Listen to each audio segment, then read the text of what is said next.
கொஞ்ச நேரத்துக்கு அப்புறம் அந்த லங் பேஷண்ட் ஜார்ஜு கிட்ட உங்கள் சீஃப் என் உடம்புலேருந்து ஒரு தவளை எடுத்ததா சொன்னார் அப்படின்னு சொல்கிறாங்க.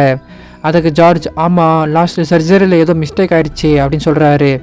அப்போ அந்த பேஷண்ட் நான் வயசானவங்கிறதுனால தானே என்னை யாருமே கண்டுக்கலை, 5 வருஷமாக ஒரு டவலை என் உடம்புக்குள்ளே வச்சுட்டே சுற்றிட்டு இருந்திருக்கேன், எத்தனையோ ஹாஸ்பிட்டலுக்கு போனேன், ஆனால் என் பிரச்சனை யாருமே சீரியஸாக கண்டுக்கலை அப்படின்னு சொல்லி வருத்தப்படுறாங்க.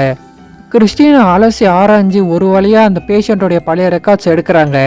அதை பார்த்தா அந்த சர்ஜரி பண்ணது வேறு யாரும் இல்லை, டாக்டர் பர்க்கு தான். இதை கொண்டு போய் டாக்டர் பெய்லிகிட்ட காமிக்கிறாங்க. இப்போ என்ன பண்ண போகிறோம் அப்படின்னு சொல்லி கிறிஸ்டின் நான் கேட்க, நீ வாயை மூட்டு கொஞ்ச நேரம் அமைதியாரு, என்ன பண்ணணும் நாங்கள் பேசி முடிவு எடுத்துக்கிறோம் அப்படின்னு சொல்லிட்டு கிளம்பிடுறாங்க. கொஞ்சம் நேரத்துக்கு அப்புறம் அந்த ஹார்ட் பேஷண்ட்டுக்கு மறுபடியும் காம்ப்ளிகேஷன் ஆகிடுது.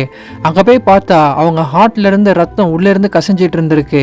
இதை பார்த்து மெரிடிட் ரொம்ப பயந்துறாங்க. அதுக்கப்புறம் டாக்டர் பர்க் வந்து என்னாச்சுன்னு சொல்லி கேட்குறாரு. அதுக்கு மெரிடிட் அவங்க எல்லா லேப் ரிப்போர்ட்ஸும் நார்மலாக தான் இருந்துச்சு, கொஞ்சம் கொஞ்சமாக நல்லாயிட்டு தான் வந்தாங்க, இப்போ எப்படி இப்படி ஆச்சுன்னு தெரில அப்படின்னு சொல்கிறாங்க.